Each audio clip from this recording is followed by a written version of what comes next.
Next Renukaswamy ಹತ್ಯೆ ಕೇಸ್ನಲ್ಲಿ A2 ನಟ ದರ್ಶನ್ ಕೋರ್ಟ್ನ ಪರ್ಮಿಷನ್ ಮೇರೆಗೆ ಥೈಲ್ಯಾಂಡ್ಗೆ ಹೋಗಿದ್ದಾರೆ. ಥೈಲ್ಯಾಂಡ್ನ ಪುಕೆಟ್ನಲ್ಲಿ ಕಿಲ್ಲಿಂಗ್ ಸ್ಟಾರ್ ಜಾಲಿ ಶೂಟಿಂಗ್ ಮೂಡ್ನಲ್ಲಿದ್ದಾರೆ. ಡೆವಿಲ್ ಚಿತ್ರದ ಸಾಂಗ್ ಶೂಟಿಂಗ್ ನಡುವೆ ಫುಲ್ ಎಂಜಾಯ್ ಮಾಡ್ತಾ ಇದ್ದಾರೆ.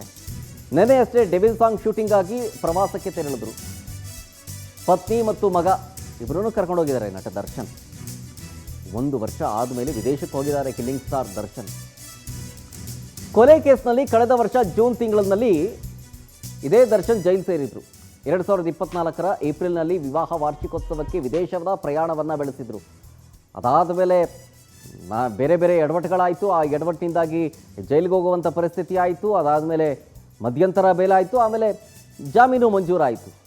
ಕಡೆಗೆ ಕೋರ್ಟ್ ಪರ್ಮಿಷನ್ ಕೂಡ ಕೊಟ್ಟು ಶೂಟಿಂಗಿಗೆ ವಿದೇಶಕ್ಕೆ ಹೋಗ್ಬೋದು ಅಂತ. ಸೊ ಹಾಗಾಗಿ 1 ವರ್ಷ ಆದಮೇಲೆ ವಿದೇಶ ಪ್ರಯಾಣವನ್ನು ಕೈಗೊಂಡಿದ್ದಾರೆ.